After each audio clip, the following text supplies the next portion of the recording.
The first thing I saw at my grandson's wedding was not his smile, not the flowers, not the bride in white. It was a trash can covered with a tablecloth, a folding chair beside it, and my name card sitting on top like a joke someone had spent money to print. I stood there in the corner of the ballroom, 72 years old, wearing the pale blue dress Arthur used to say made my eyes look young, while the music floated softly from the string quartet and people in expensive suits turned to stare. The wedding was being held at the Larkspur Grand Hotel in downtown Columbus, the kind of place with marble floors, crystal chandeliers, and waiters who moved so quietly they seemed to glide. Caleb had always dreamed of a beautiful wedding, and I had told myself all morning that Arthur would have been proud to see our grandson standing under white roses, starting a new life. I had imagined hugging Caleb, touching his cheek, telling him how much his grandfather would have loved this day. Instead, a young woman with a headset had smiled at me near the entrance, checked her tablet, and handed me a small ivory card that read, Grandma Eleanor Whitaker, Table 19. There were only 18 real tables in the room. I knew that because I had helped pay for the seating chart. I walked slowly past the family table near the dance floor, past Mark and Pamela sitting beside the bride's parents, past the round tables with tall glass vases and white hydrangeas spilling over the rims. Every table had silver chargers, folded linen napkins, and little boxes of sugared almonds tied with ribbon. Then I reached the back corner near the kitchen doors, where the carpet changed color from champagne to a tired gray strip worn down by service carts. That was where table 19 waited for me. No plate. No silverware. No flowers. Just a black plastic trash can with a white cloth draped over it, a cheap folding chair, and another card propped against a plastic cup. For Grandma Eleanor, it said, since she always throws herself into everyone's business. For a moment, the room became very quiet, though I knew the music was still playing. I could hear my own breath, slow and thin. Behind me, someone laughed. Not loudly at first. A quick little sound, the kind people make when they know they should not find something funny but do anyway. Then another laugh followed, softer, meaner. I did not turn around. I did not give them the satisfaction of seeing my face collapse. I looked at the card, at the trash can dressed up like a guest, and I thought of Arthur. He had been gone almost 4 years, but in that moment I could hear his voice as clearly as if he were standing beside me in his dark Sunday suit. Ellie, when people show you who they are, do not argue with the evidence. I touched the pearl pin on my collar, the one he had given me on our 40th anniversary, and whispered, Arthur, now I understand what you were trying to protect me from. Across the ballroom, Pamela Whitaker saw me. My daughter-in-law stood beside the champagne tower in a silver dress that caught every light in the room. Her hair was swept up perfectly, her smile polished and calm, but her eyes were fixed on me with a sharpness she could never quite hide. She lifted her glass just slightly, not enough for anyone else to notice, just enough for me. It was not a toast. It was a victory signal. Mark stood beside her, my only son, his shoulders stiff inside his navy suit. He looked at me once, then looked away. That single glance hurt more than the card. Pamela had spent years pushing me farther from the center of this family, one polite excuse at a time, but Mark had let her do it. He had let his mother stand in the back of his son's wedding beside a trash can while strangers laughed into their cocktails. A young server carrying a tray of water glasses paused near me. She could not have been more than 20, with kind brown eyes and a nervous expression. Ma'am, she whispered, would you like me to find the event coordinator? I looked at her name tag. Lily. Her voice held the first bit of kindness I had heard all evening. I wanted to tell her yes. I wanted to ask someone to fix it, to bring me a real chair, a real plate, some proof that I had not become so invisible that even furniture was too much to offer me. But then I looked again at Pamela, still smiling from across the room, waiting. She wanted a scene. She wanted me to cry, to raise my voice, to give everyone permission to call me dramatic, confused, too emotional, too old to understand a joke. So I smiled at Lily and said, no, dear. I think I have found exactly what they wanted me to see. My voice did not shake, and that surprised me. Lily's eyes moved to the card, then back to me, and something like pity crossed her face. I hated the pity almost as much as the laughter. I had not always been a woman people pitied. I had raised Mark in a 2-bedroom house on the west side after Arthur lost his factory job. I had worked the front desk at a dental office for 23 years. I had packed Caleb's lunches when Pamela said motherhood was overwhelming. I had driven 140 miles in a thunderstorm to get him to a scholarship interview because Mark's car was in the shop and Pamela had a hair appointment she refused to cancel. I had sent checks quietly when college bills came due. I had mailed birthday cards with $20 bills tucked inside when money was tight, and $1,000 cashier's checks when it was not. And for this wedding, I had sent more than I wanted to admit, because Pamela kept calling in that sweet strained voice of hers, saying Caleb was embarrassed, saying the florist needed another deposit, saying the photographer required payment before the ceremony, saying it would hurt his pride if he knew Grandma had stepped in again. Do not mention it to Caleb, she had told me. He wants to feel like a man. So I stayed quiet. I wrote the checks. I told myself love did not need credit. Now I was standing beside the trash, looking at the room my money had helped decorate, and finally understanding that silence had not made me generous in their eyes. It had made me useful. The ballroom doors opened, and the crowd shifted as Caleb and Madison entered to applause. My grandson looked handsome in his black tuxedo, taller than I remembered, smiling as if the whole world had been kind to him. For one soft second, my heart reached for him the way it always had. Then his eyes swept the room. And found me in the corner. He saw the trash can. He saw the chair. He saw me. His smile faltered. Only for a moment. Then Pamela leaned toward him, whispered something, and he looked away. That was when the last small hopeful part of me went still. I picked up the card from the trash can table, folded it once, and slipped it into my purse beside my lipstick and Arthur's old handkerchief. They thought they had seated me where I belonged. They had no idea they had just handed me the first piece of evidence. I stayed in that corner through the first dance because leaving would have been too easy for them. Pamela wanted me to disappear quietly, to take my shame home like a coat no one had offered to hang. Mark wanted the same thing, though he would have called it keeping the peace.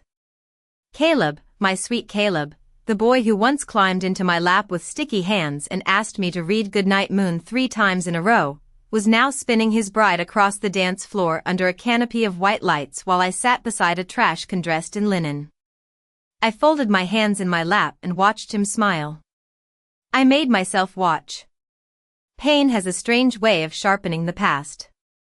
As the music swelled, I remembered Pamela calling me 6 weeks earlier, her voice soft and tired in that careful way she used when she wanted something. Eleanor, I hate to even ask, she had said, but the wedding costs are getting out of control. Caleb is so stressed.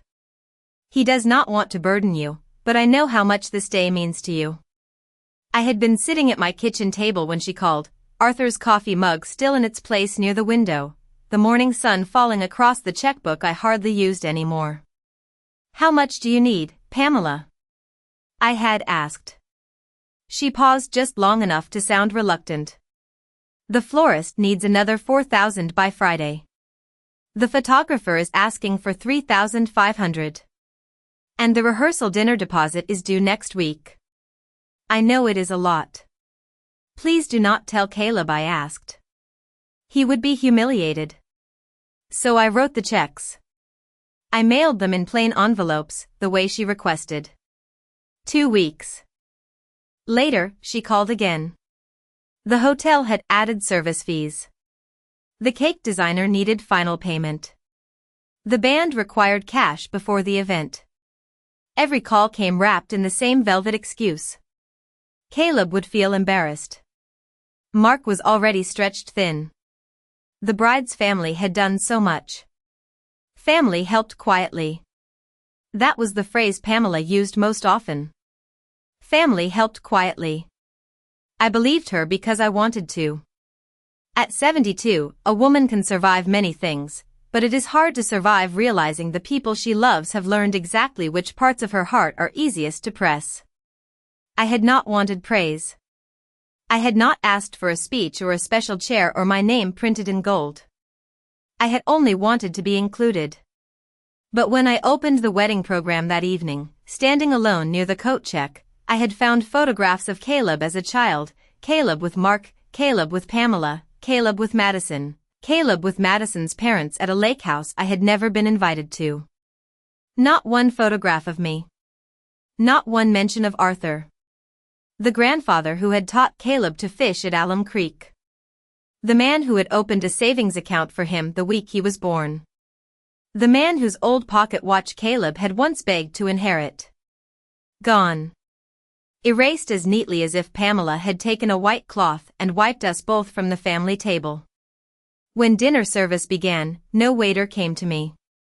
Plates of chicken, roasted potatoes, green beans, and warm rolls floated past my corner toward the real tables. I could smell butter and rosemary. I could hear silverware tapping china. I had eaten half a piece of toast that morning because I was nervous, and now my stomach felt hollow, but I did not move. Hunger was easier to carry than humiliation. Lily returned with a glass of ice water and set it carefully on the edge of the covered trash can. Her hand trembled a little. "I am sorry, ma'am," she whispered. "I was told this was not a real table." I looked up at her. "Who told you that?" She glanced toward the head table, then lowered her voice. "The mother of the groom said you probably would not stay long. She said not to waste a dinner count. Not to waste a dinner count." I repeated the words silently until they lost all shape. I had paid for meals I would never taste, flowers I would never be seated near, music that played while people pretended not to see me. Across the room, Pamela leaned toward Madison's mother, laughing behind her champagne glass. Mark cut into his dinner without looking up. The bride's father tapped his glass for attention, preparing to make a toast. Everyone turned toward the stage, faces warm with celebration. I looked at my water glass, then at the folded card inside my purse. For the first time that evening, my sadness cooled into something steadier. Not anger. Anger burns too fast. This was different. This was the quiet click of a lock turning inside me. Arthur had always told me I was too forgiving with Mark, too willing to explain away Pamela's little cruelties as stress, insecurity, or misunderstanding. Maybe he had seen the truth before I did. Maybe that was why, in the last year of his life, he spent so much time at Thomas Reed's office, always telling me it was just estate paperwork, nothing for me to worry about. I had trusted him then. Sitting beside that trash can in a ballroom full of people eating food my money had helped provide, I decided I would trust him now. I reached into my purse, touched the card with my fingertips, and kept my eyes on Pamela. She thought the worst thing she had done was embarrass me. She was wrong. The worst thing she had done was make me start counting. The bride's father began his toast with the kind of warm confidence that belongs to a man who has never had to wonder whether he was welcome in a room. He spoke about Madison as a little girl, about Sunday pancakes, school plays, summer trips to Hilton Head, and the way she had always dreamed of marrying someone kind. People laughed in the right places. Madison wiped her eyes. Caleb held her hand and looked down at the table as if every word had landed straight in his heart. I was glad for her. That surprised me, too. Even from my corner, even beside that ridiculous covered trash can, I could still recognize a father loving his daughter properly. It made the emptiness beside me sharper, but not bitter. Arthur would have given a toast like that. He would have stood slowly, adjusted his glasses, and said something simple that made everyone quiet. He never needed many words. He only needed true ones. When the applause ended, Pamela rose from the head table with a folded speech in her hand. Her silver dress shimmered under the chandelier as she crossed to the microphone. She looked graceful. She always did. Pamela had built a life out of looking graceful while doing graceless things. She thanked Madison's parents first. She thanked the hotel staff, the florist, the photographer, the band, the friends who had flown in from California and Texas. She thanked Mark for being her rock, though Mark looked more like a man trying not to be noticed. Then she put one hand over her heart and said, "Caleb, my beautiful boy, every sacrifice was worth it to give you this day." I felt Lily go still beside me. The young server had returned to clear glasses from a nearby service station, and even she seemed to understand the weight of that sentence. Every sacrifice. Pamela's eyes moved across the room and landed on me for less than a second. Not enough for anyone else to catch. Enough for me. She continued speaking about motherhood, about devotion, about how some people give without needing applause. The room softened around her. Guests nodded. Madison's mother dabbed at her eyes again. I sat with my hands folded, thinking of the cashier's checks in my desk drawer, the bank withdrawals, the careful notes Pamela had sent me with words like discreet and family pride and please understand. There are people who steal money. There are people who steal credit. Pamela had done both, and then seated me where leftovers were scraped from plates. When she finished, the room rose in applause. I did not clap. I lifted my water glass and took one small sip. That was when Pamela came toward me. She moved slowly between tables, stopping twice to accept compliments, pressing cheeks with women from the bride's side, smiling as though she were floating through a garden party instead of walking toward the person she had tried to erase. Mark followed a few steps behind her, his face pale under the soft amber lights.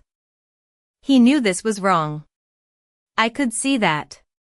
But knowing a thing is wrong means very little when a person has made a habit of choosing comfort over courage. "Eleanor," Pamela said when she reached me, her voice sweet enough to frost a cake. "I hope you are not sitting back here pouting." Several nearby guests turned their heads.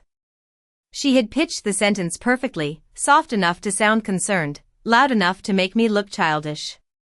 I looked up at her. "I am sitting where I was assigned." Her smile tightened.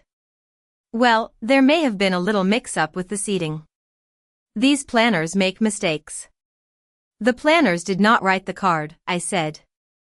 For the first time, something flickered in her eyes. Mark cleared his throat. "Mom, maybe we should step into the hallway for a minute." "No," I said gently. "I am comfortable enough right here." Pamela laughed, a bright little sound meant for the audience gathering around us. "See, this is what I mean. You always take things so personally. It is Caleb's wedding. Do not make this about you." There it was. The old trick. Hurt someone privately, then accuse them publicly of bleeding too loudly. I rested one hand on my purse, feeling the folded card inside. Pamela leaned closer, lowering her voice so only I could hear. "You should have stayed home if you were going to embarrass yourself." Then she straightened and smiled at the guests again. "Poor Eleanor has been emotional since Arthur passed. We all try to be patient." I looked at Mark. He stared at the carpet. Not at me. Not at his wife. The carpet. My own son had become very skilled at finding neutral places to rest his eyes while cruelty happened 3 feet away from him. I remembered him at 8 years old, hiding behind my skirt at the county fair because he was afraid of the Ferris wheel. I remembered paying for his first semester at Ohio State by working extra hours and selling my mother's china cabinet. I remembered Arthur telling me, "One day that boy will have to learn to stand without you." I had thought he meant financially. I had not understood he meant morally. Pamela placed a manicured hand on my shoulder, light as tissue, cold as glass. "Just try to enjoy what you can," she said. "We did not want to overwhelm you with the family table. It is a lot of attention for someone your age. For someone my age." The phrase landed softly, as most insults do when they are dressed in concern. I smiled then. Not because I forgave her. Not because I was amused. I smiled because I finally saw the whole shape of her plan. If I protested, I was unstable. If I cried, I was dramatic. If I left, I proved I did not care about Caleb. If I stayed silent, she got to enjoy watching me shrink. Every exit had been arranged to make me smaller. She had forgotten one thing. I had spent 46 years married to a man who built contracts for a living. Arthur taught me that the smallest clause can change the whole agreement. I looked at Pamela's hand until she removed it from my shoulder. Then I said, very quietly, "You look beautiful tonight, Pamela." Her face eased, thinking she had one. "Thank you," she said. I added, "It must be exhausting wearing someone else's generosity so well." Mark's head snapped up. Pamela's smile froze. Around us, the little circle of guests became very still. I did not explain. I did not raise my voice. I only reached into my purse, touched the folded card again, and looked past Pamela toward the head table where Caleb was laughing at something Madison had whispered. My grandson had no idea that the first crack in his perfect wedding had already opened. And this time, I was not going to be the one who covered it with flowers.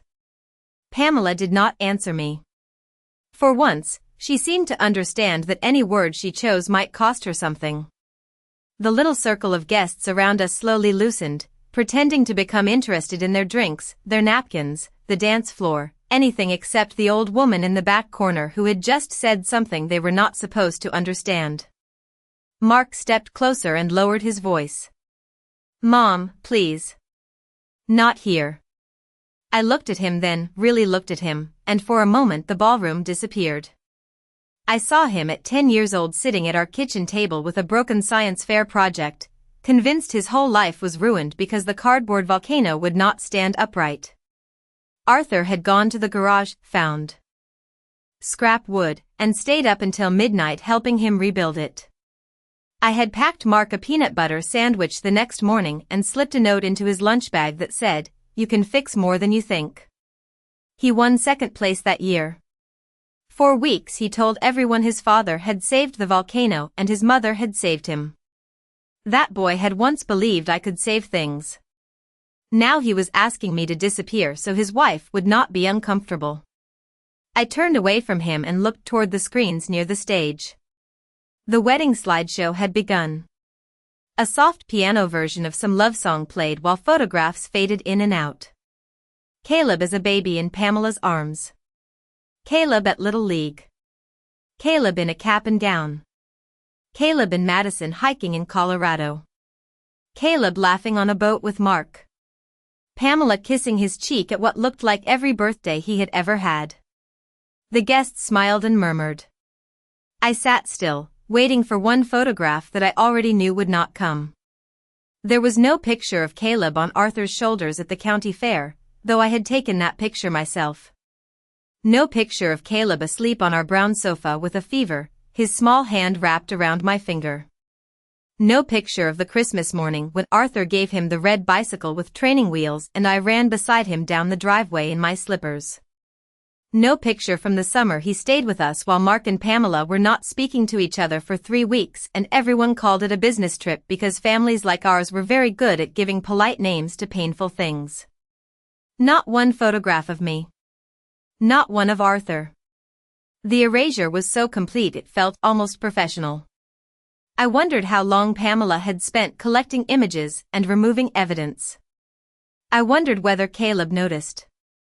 I wondered whether he had noticed and decided it was easier not to ask. That thought hurt more than I expected, so I folded it away carefully, the way I had folded the card in my purse. Some pains cannot be handled all at once.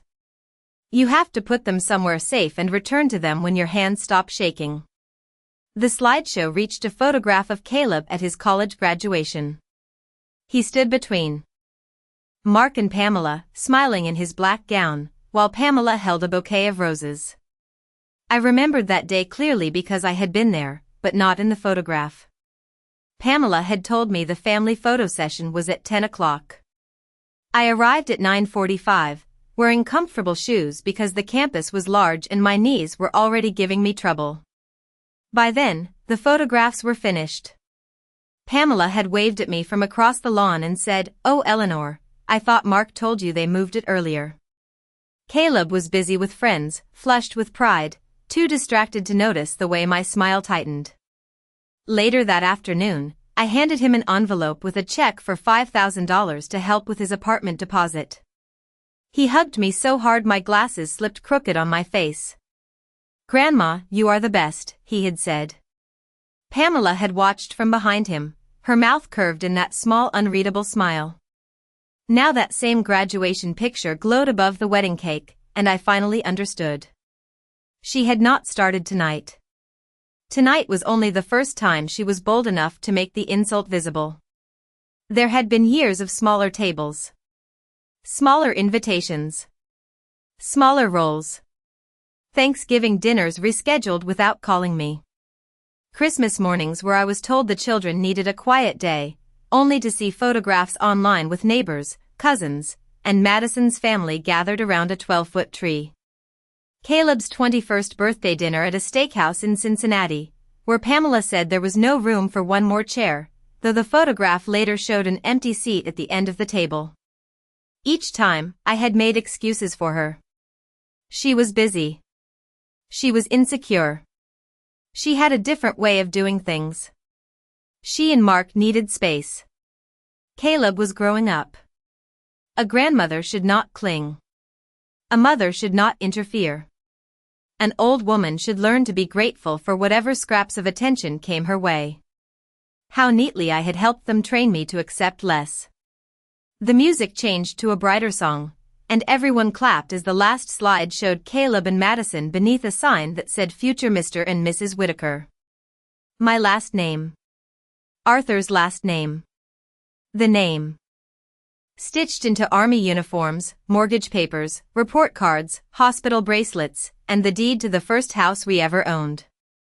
Pamela had placed herself at the center of it and pushed me to the edge, but she had forgotten that edges have a purpose. They show where something ends. Lily came back again, this time holding a small folded card between two fingers as if it might stain her. She glanced around before leaning close. "Ma'am, I found this under the cloth when I adjusted the trash bag earlier. I do not think it was meant to fall." I took it from her. The paper matched the first card, ivory with gold trim, elegant enough to belong at a wedding and cruel enough to belong to Pamela. I opened it slowly. "Thanks for paying. Now stay out of the photos." For several seconds, I simply looked at the words. The first card had been humiliation. This one was confession. Lily whispered, "I am so sorry." I heard Mrs. Whitaker laughing about it with another woman before guests came in. She said it would teach you your place. Teach me my place. I looked across the room at Pamela, who was now adjusting Caleb's boutonniere for a photographer, placing herself just close enough to be included in the shot. She smiled with all her teeth. I placed the second card in my purse beside the first. My hands were steady now. Completely steady. "Thank you, Lily," I said. "You have been kinder to me tonight than my own family." Her eyes filled slightly, but she nodded and hurried away before anyone could question her. I sat back in my folding chair and let the truth settle over me, not like a storm, but like snow covering a field, quiet and final. Pamela had made one mistake. She thought making me small would make me powerless. But a woman who has been pushed into a corner can see the whole room. And from where I sat, I could see everything. The second card stayed in my purse, warm from my hand, while the ballroom carried on as if nothing had changed. People ate cake. The band shifted into an old Motown song. A group of cousins gathered near the bar, laughing too loudly, their voices rising over the clink of glasses and the soft scrape of chairs on polished floor. I watched. Pamela moved from table to table accepting compliments like she had personally spun the chandeliers out of light.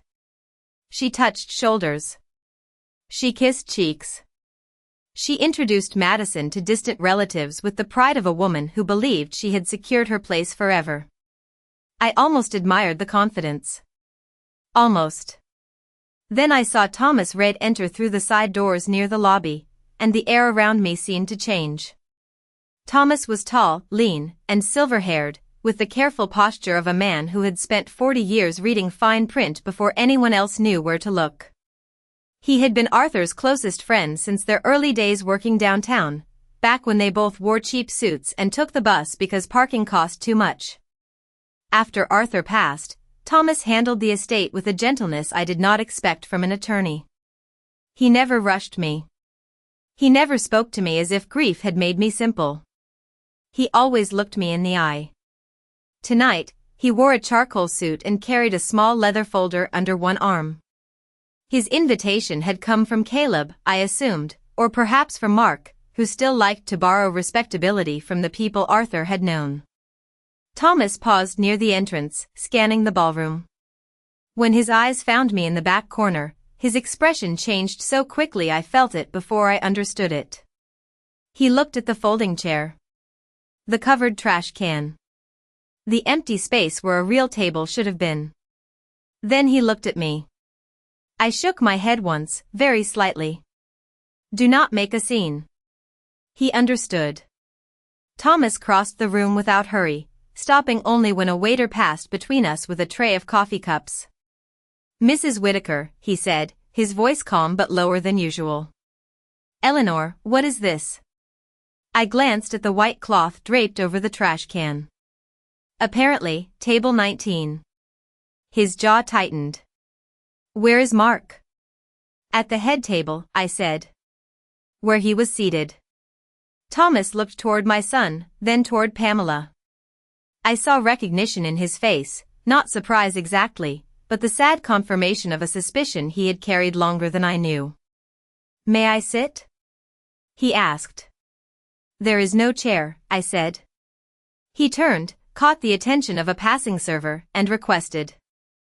One with such quiet authority that within 30 seconds a second folding chair appeared beside mine. He sat carefully, placing the leather folder across his knees. For a moment neither of us spoke. We watched the wedding photographer arranging Caleb, Madison, Mark, Pamela, and the bride's parents beneath an arch of white roses.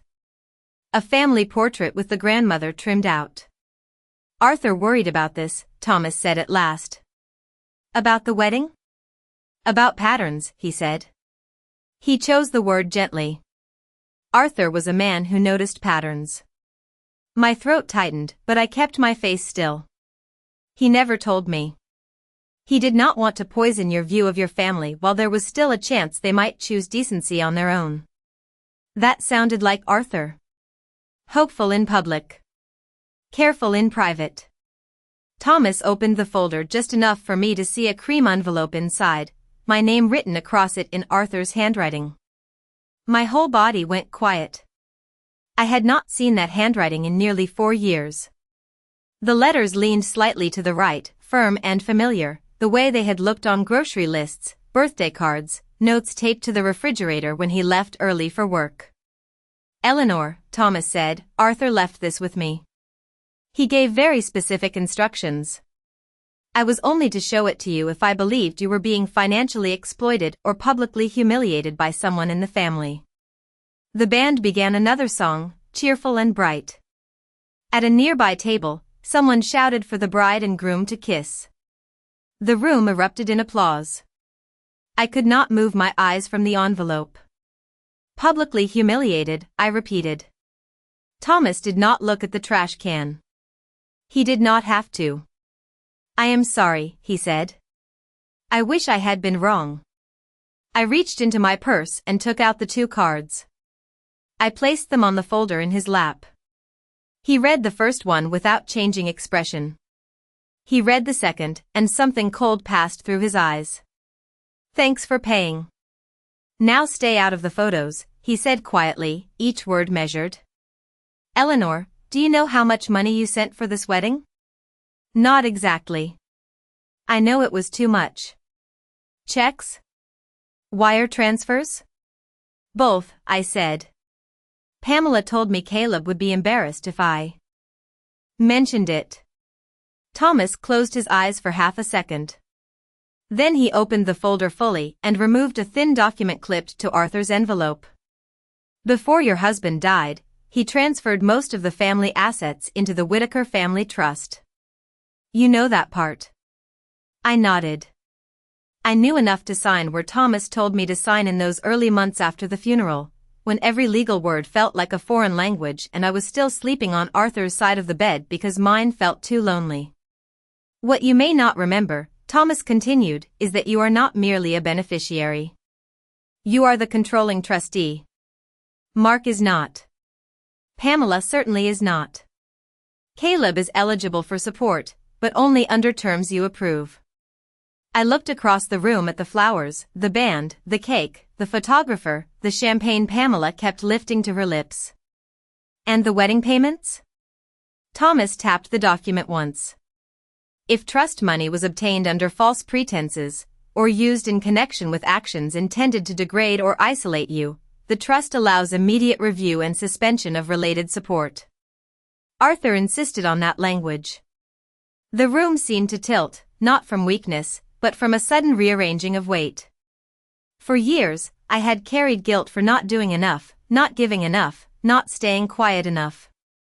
Now I understood Arthur had left me more than money. He had left me a door. Thomas handed me the envelope. I did not open it yet. I pressed my thumb over my name in Arthur's handwriting and felt something inside me steady. Across the ballroom, Pamela noticed Thomas sitting beside me. Her smile faded by a fraction. Not enough for the room to see. Enough for me. Thomas followed my gaze. What would you like to do? He asked. I looked at the two cruel cards lying on his folder. I looked at my son, laughing weakly at something Pamela said. I looked at Caleb, still unaware that his perfect day had been built partly from my silence. Then I slipped Arthur's letter into my purse beside the evidence and said, not everything. Not yet. First, I want to hear what she says when she thinks I still have no proof. Thomas did not press me for a decision, and I was grateful for that. Some men hear a woman speak quietly and mistake it for uncertainty.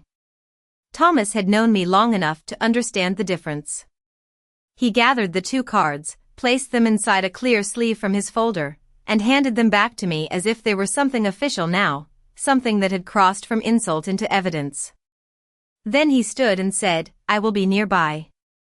If anyone asks, we are old friends catching up. I almost smiled. That was the kind of sentence Arthur would have enjoyed. Plain on the surface, sharp underneath. Thomas moved toward the bar, where he could watch without appearing to watch, and I remained at my little false table in the corner, my purse resting in my lap like a locked box. Pamela saw him leave me and waited exactly 12 seconds before coming back. I counted. One of the useful things about being overlooked is that no one expects you to be measuring anything. She approached with Madison beside her this time, and that interested me. Madison's cheeks were flushed from dancing, her white gown gathered in one hand so it would not drag across the floor. She looked young and happy and slightly confused, the way brides look when the event around them has become too large to control. Pamela guided her by the elbow, smiling with that public sweetness I had come to recognize as a curtain drawn across a dirty window. Eleanor, she said, I wanted Madison to say hello before things get too busy. Madison gave me a careful smile. Grandma Eleanor, I am so glad you could make it. Could make it. As if I had been invited from a distance, not pushed to the edge after helping carry the cost. I looked at her face, searching for cruelty. I did not find it immediately. What I found was discomfort. Her eyes moved to the covered trash can, then to the folding chair, then away too quickly. That told me enough. She knew something was wrong. Whether she had helped arrange it was another question.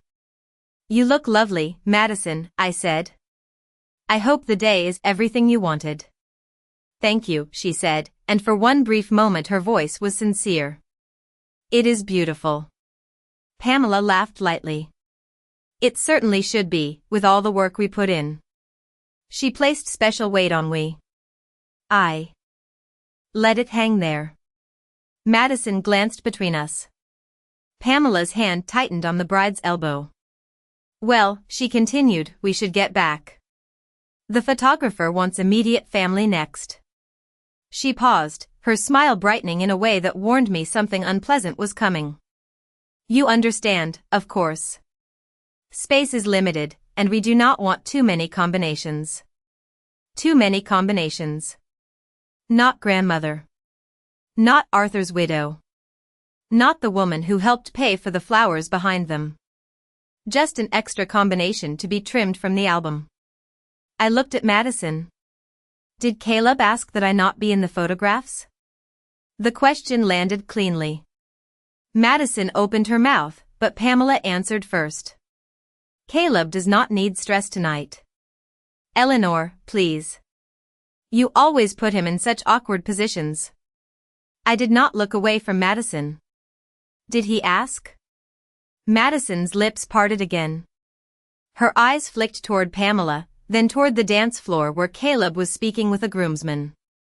I do not know, she said softly. Pamela told us you did not like formal pictures anymore. There it was, small and plain, like a receipt found at the bottom of a purse.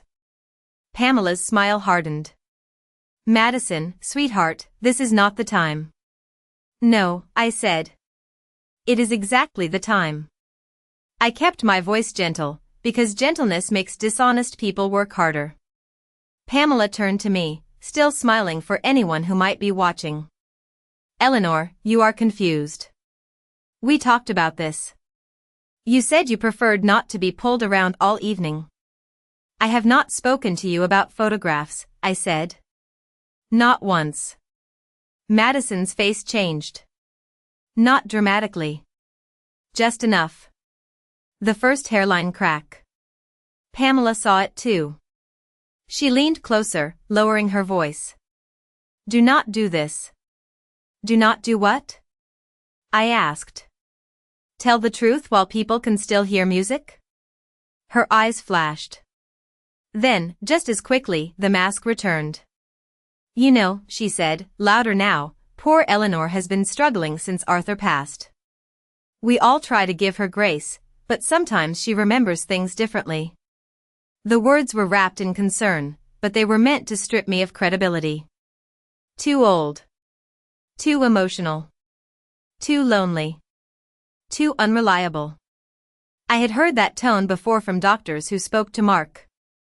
Instead of me, from bank clerks who asked if I wanted to call my son before making a withdrawal, from strangers who thought silver hair meant soft thinking. Pamela had chosen her weapon carefully. She wanted the room to see a confused widow making trouble at a wedding. I reached into my purse and touched the edge of Arthur's envelope. Not yet, I told myself. Let her speak.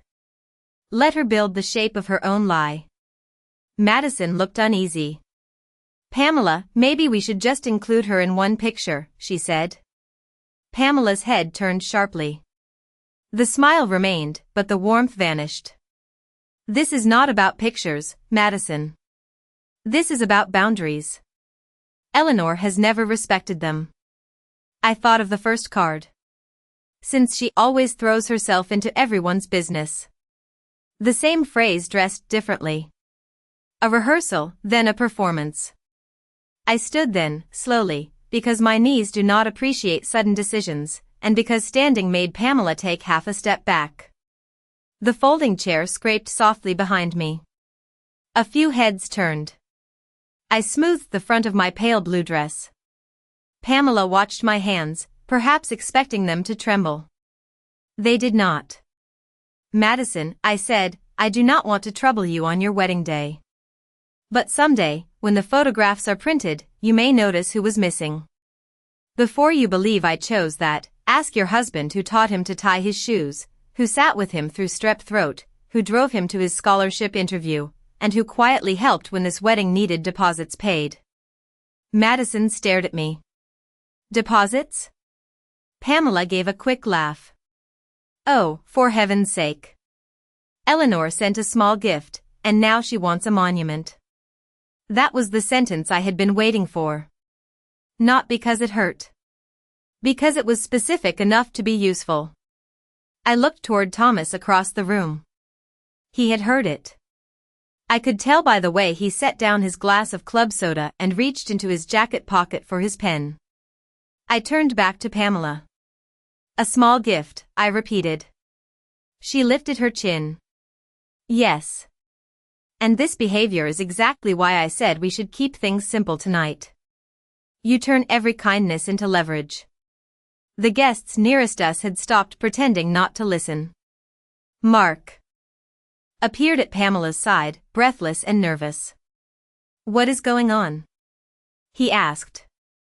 Your wife is explaining my place in the family, I said. Mark swallowed. Mom, please sit down. I looked at him for a long moment. I have been sitting where you allowed them to put me. That is enough. His face crumpled slightly, but he said nothing. Pamela shook her head, playing to the room now. This is what I deal with. We try to make a beautiful day for our son, and she cannot stand not being the center of attention. Madison stepped away from Pamela's hand. Just one small step. But I saw it. So did Pamela. The music ended, leaving a brief pocket of quiet before the next song began. In that pocket, my voice carried more clearly than I intended, though I did not raise it. I have spent years staying quiet so no one would feel embarrassed by what they took from me. Tonight, I am simply done pretending the silence was kindness. No one laughed this time. Pamela's face turned pale beneath her makeup, not because I had exposed her yet, but because she finally understood that I could. Then the master of ceremonies tapped the microphone near the stage and announced that speeches from family would continue in 5 minutes. Thomas looked at me from across the room. I nodded once. Pamela had said enough. Now it was my turn to decide how much everyone else would hear. The master of ceremonies was a cheerful young man with a red bow tie and the nervous energy of someone paid to keep beautiful events moving no matter what happened in the corners. He stood near the stage, smiling into the microphone, and announced that the evening would continue with a few more words from family before the cake cutting. Pamela's head turned so quickly I thought one of her pearl earrings might come loose. She had not planned for me to speak. I knew that because she had planned everything else. The seating. The photographs. The missing dinner count. The cards. A woman who remembers to humiliate you in gold-trimmed stationery does not accidentally forget to give you a microphone. Thomas crossed to the master of ceremonies and spoke to him quietly, one hand resting on the leather folder. The young man looked confused. Then glanced toward me, then toward Pamela, then back at Thomas. Whatever Thomas said was brief, polite, and effective. Attorneys are sometimes magicians who use paperwork instead of scarves. Pamela moved first. She left Mark standing beside Madison and hurried toward the stage, her smile stretched so tightly it looked painful. Excuse me, she said to the master of ceremonies, still smiling, but there must be some mistake. We are moving directly to the cake. Thomas turned to her with the calm expression he used at estate meetings. Mrs. Whitaker, Arthur asked years ago that if he could not attend Caleb's wedding, Eleanor would be given a moment to speak in his place. Pamela blinked. Arthur? Yes, Thomas said. Caleb's grandfather. The man whose name is on the trust that helped make tonight possible. The word trust did what shouting never could have done. It made Pamela silent. I watched it land on her face, watched calculation replace irritation. She looked toward Mark. He looked helplessly back. Madison heard it too, and her eyes narrowed slightly, not in anger yet, but in attention. Caleb, standing near the cake table with 2 groomsmen, finally noticed the strange stillness forming around his mother. The master of ceremonies cleared his throat. And now, he said, with much less confidence than before, we would like to invite Mrs. Eleanor Whitaker, the groom's grandmother, to share a few words. The room turned toward me. Not all at once. In waves. Heads shifting, shoulders angling, polite smiles freezing as people realized the old woman from the back corner was standing. I walked slowly, not because I wanted drama, but because 72-year-old knees do not care how important a moment is. The distance from the trash can to the microphone could not have been more than 70 feet, but it felt like crossing an entire life. I passed the family table. Mark looked as if he wanted to speak, but no words came. Pamela stood near the stage, one hand at her waist, her eyes warning me the way they had warned me for years. Be quiet. Be grateful. Do not embarrass us. I stepped past her and took the microphone. For 1 second, the sound system gave a soft hum. Then the room settled. I looked at Caleb first. Not Pamela. Not Mark. Caleb. My grandson's face had lost its wedding day brightness. He looked like a boy who had heard thunder but had not yet seen the storm. I did not want to ruin his happiness. That was the cruelest part. Even then, even after everything, a part of me wanted to protect him from the truth. But protection without honesty becomes another kind of lie, and I had lived under too many polite lies already. I smiled at him gently. Caleb, when you were 6 years old, you used to ask your grandfather why trees stayed standing during storms. Arthur told you it was because roots do their work where no one can see them. You loved that answer. For weeks you walked around the yard pointing at trees and saying, "Grandma, that one has good roots." A few soft laughs moved through the room. Caleb's mouth trembled into a faint smile. I continued. Your grandfather believed families were the same way. The strongest love was often the quietest. The person driving through rain for an interview. The person sitting beside a sick child at 2 in the morning. The person writing a check and asking for no credit because love was never supposed to be a receipt. Pamela's face tightened. I did not look at her.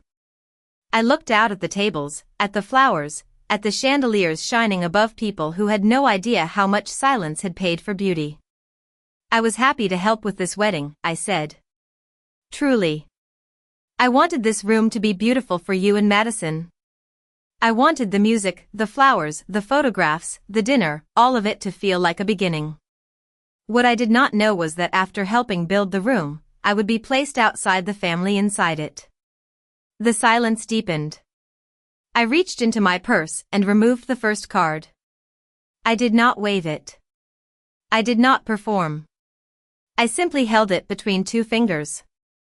This was waiting for me tonight at the place assigned to me. Beside a trash can covered with a tablecloth. A sound moved through the guests, not quite a gasp, not quite a whisper. I read only one line. Since she always throws herself into everyone's business. Caleb's face changed. Madison turned toward Pamela. Mark closed his eyes. I placed the card on the podium and took out the second one. This was found beneath the cloth. I read the words calmly. Thanks for paying. Now stay out of the photos. This time the room did gasp. Pamela stepped forward. Eleanor, that is enough. I looked at her then. No, Pamela. Enough was when I was left out of birthdays. Enough was when Arthur was erased from the slideshow. Enough was when my money was welcome, but my presence was not.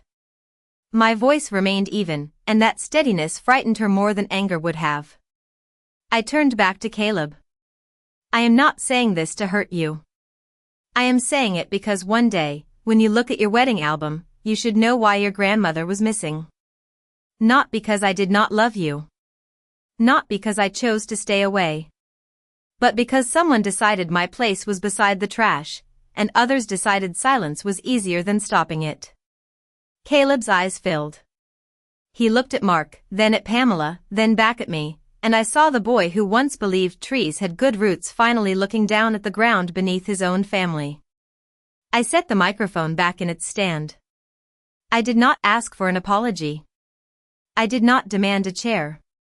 I simply picked up both cards, placed them back in my purse, and stepped away from the podium. Behind me, nobody clapped. That was fine. Applause was not what I had come for. I had come to stop being invisible, and for the first time that night, every eye in the room could see me clearly. The silence after my speech did not feel empty. It felt crowded with every lie that had just lost its hiding place. I walked down from the small stage without looking back, though I could feel Pamela behind me like a cold draft. The band did not know what to play. The master of ceremonies stared at his note cards. Guests shifted in their seats with the uncomfortable politeness of people who had come for cake and found themselves witnesses to a family's private accounting. Caleb stood near the dance floor, his face pale, his hand still loosely holding Madison's. She pulled away first, not cruelly, but as if she needed both hands free to understand what had just happened. "Grandma," Caleb said. The word was small.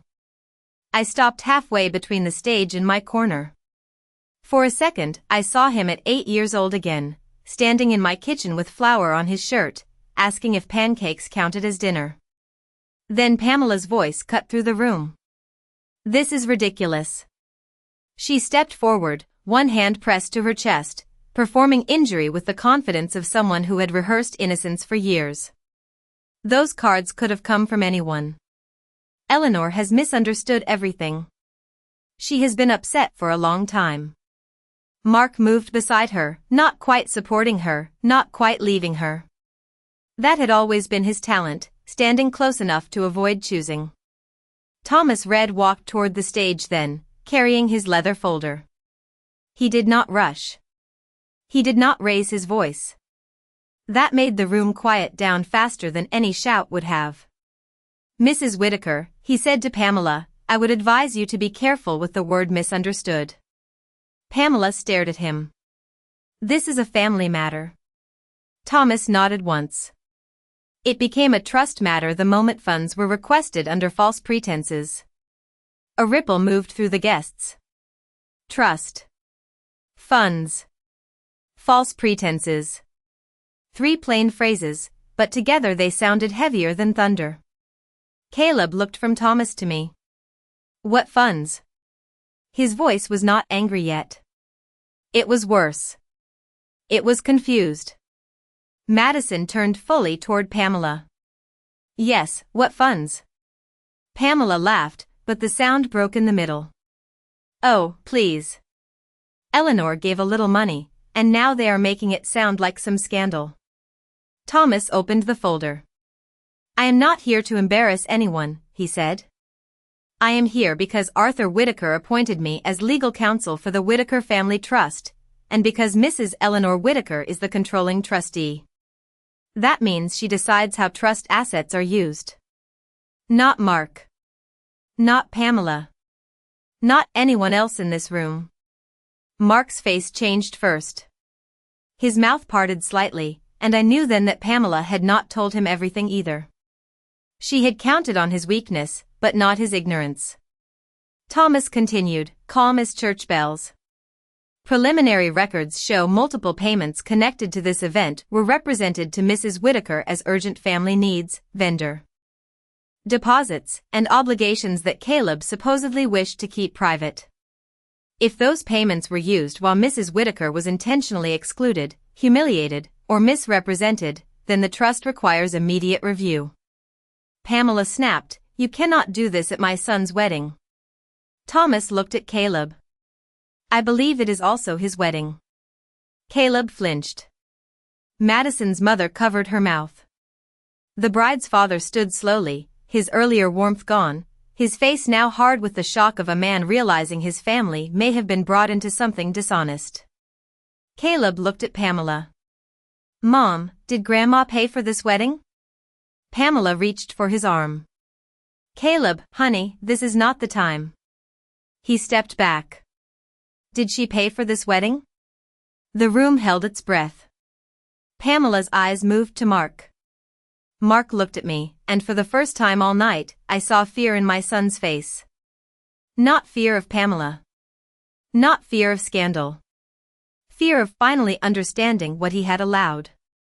I answered because no one else would. I helped, Caleb. More than once. Because I was told you needed help and did not want to feel ashamed. Caleb swallowed hard. How much? I looked at Thomas.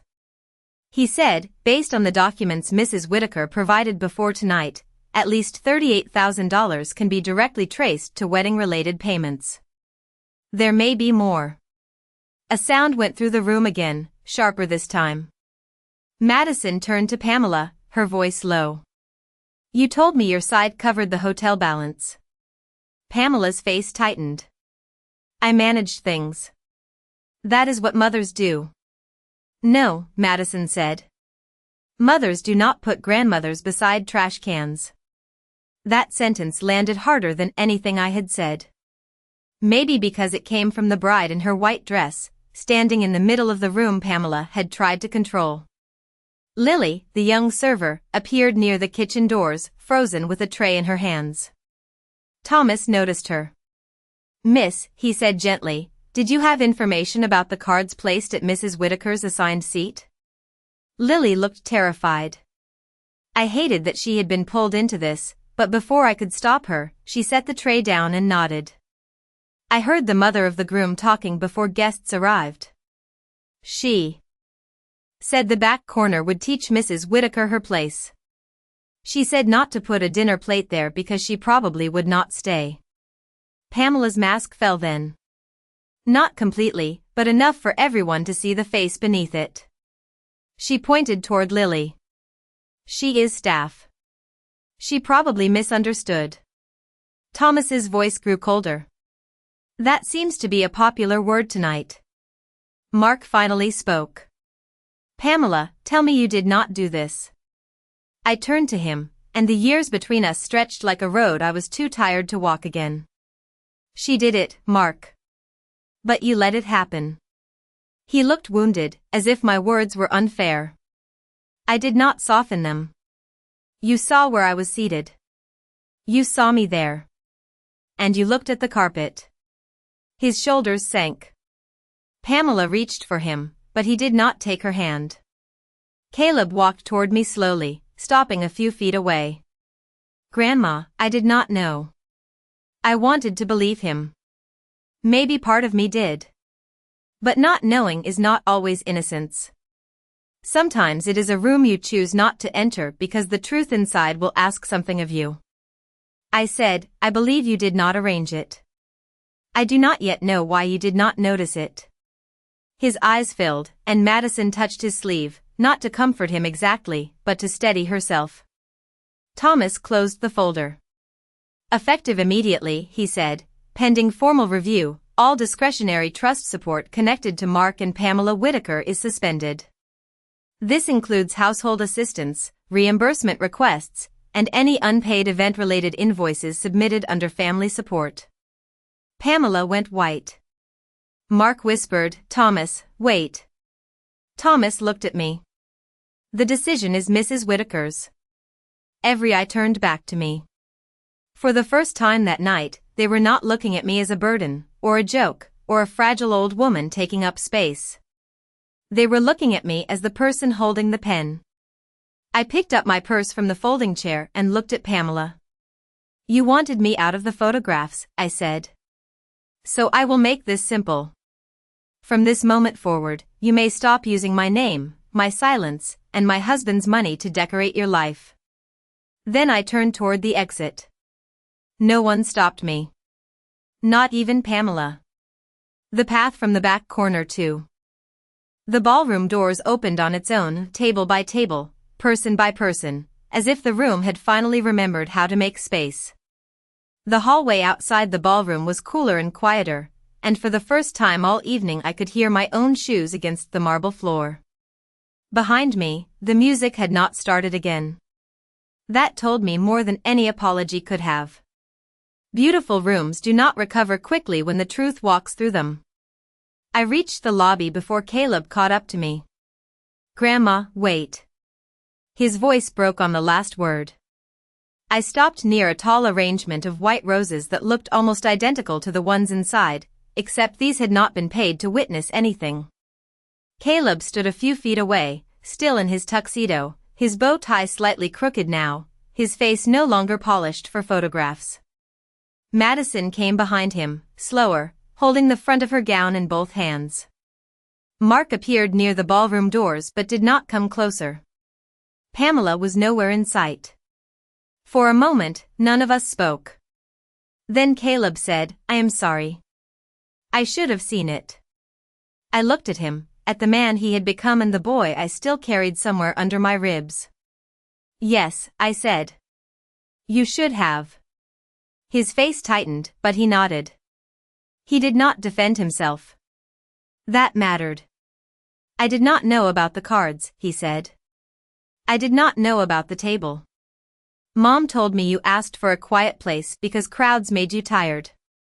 She told me you did not want pictures because you felt old." The last word hurt, not because he said it, but because Pamela had known exactly where to aim. "I have felt many things in my life, Caleb. Old is not the one that made me sit in that corner." Madison stepped forward, her eyes wet but steady. "Mrs. Whitaker, I did not know either. I should have asked when I saw where you were seated. I thought it was strange, but I let Pamela explain it away. I am sorry for that." Her apology was different from Caleb's. It had no childhood wrapped around it, no years of love to soften the edges. Maybe that was why I could hear it clearly. "Thank you," I said. The elevator doors opened nearby, and a laughing couple stepped out, then fell silent when they saw us. They hurried toward the ballroom, leaving the four of us standing in the polished lobby like people waiting for a verdict. Caleb reached into his jacket pocket and pulled out something small and metal. At first I did not understand. Then I saw it was a folded chair tag from the reception setup, the little brass number that had been clipped to the back of my folding chair. 19. He held it out with both hands. I took it. "Why did you bring this?" He swallowed. "Because I do not want anyone to pretend it did not happen." The answer surprised me. Not enough to heal anything. Enough to open a window in a room I thought had no air. I placed the little tag in my purse beside the cards and Arthur's unopened letter. Forgiveness is not a door you kick open. It is a porch light you may or may not turn on after you have checked who is standing outside. Caleb looked toward the ballroom.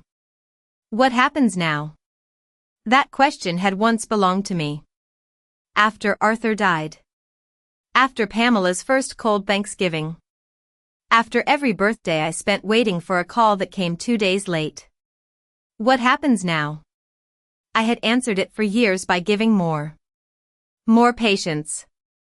More money. More silence. Tonight, I finally had a different answer. Now, I said, you go back inside and finish your wedding with your wife. You do not chase me for forgiveness in a lobby because forgiveness given under pressure becomes another performance. Tomorrow, or the next day, when the tuxedo is returned and the flowers are wilting and no photographer is watching, you may come to my house alone. We will talk then. Caleb nodded, tears slipping down his face now. Madison took his hand. Mark had moved closer, his steps hesitant. Mom, he said. I turned to him. He looked older than 49 in that moment, smaller somehow, as if the son I had raised and the husband Pamela had trained were standing inside the same suit, neither one knowing how to move. I messed up, he whispered. I wanted peace.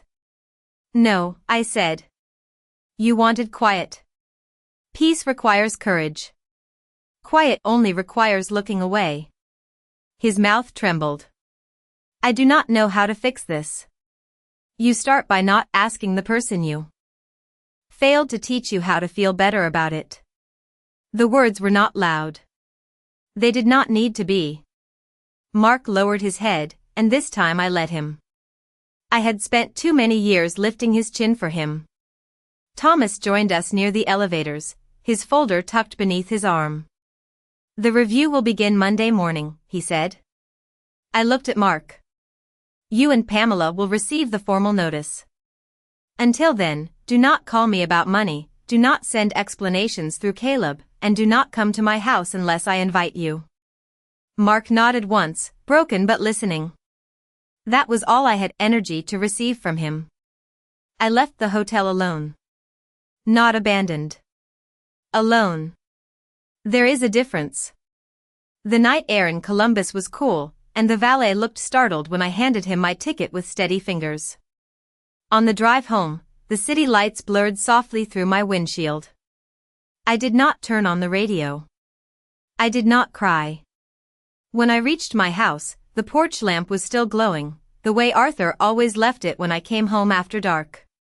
Inside, everything was quiet. His coffee mug sat by the kitchen window. The old clock ticked above the stove. I made tea, though it was nearly midnight, and placed the 2 cards, the brass number, and Arthur's envelope on the table. For a long time, I only looked at them. Then I opened the envelope. Ellie, Arthur had written, if you are reading this, someone has mistaken your kindness for weakness. I am sorry I am not there to stand beside you, but I need you to remember something. You are not the guest in this family. You are one of its foundations. Do not let anyone decorate their life with what you built while making you feel grateful for a corner. I read those lines 3 times. Then I folded the letter and pressed it to my chest, not dramatically, just long enough to feel less alone. Monday came with gray skies and a steady rain. Thomas sent the notices by 9 in the morning. By 10, Mark had left 2 voicemails. Pamela left 7. I deleted hers without listening. Caleb came Wednesday afternoon. Alone. He brought no excuses, no flowers, no speech. Just himself, pale and ashamed, holding a box of old photographs he said he had found in his parents' garage. Pictures of him with Arthur. Pictures of him with me. Pictures Pamela had not used. He set them on my kitchen table and said, I want to remember correctly. I opened the door wider. Not all the way. Just enough. Months later, when the wedding album arrived, Madison mailed me a copy of one photograph taken by a guest. It showed me at the microphone, pale blue dress, pearl pin, head held straight, while the whole ballroom listened. I framed it and placed it in my hallway. Not because it was a happy memory.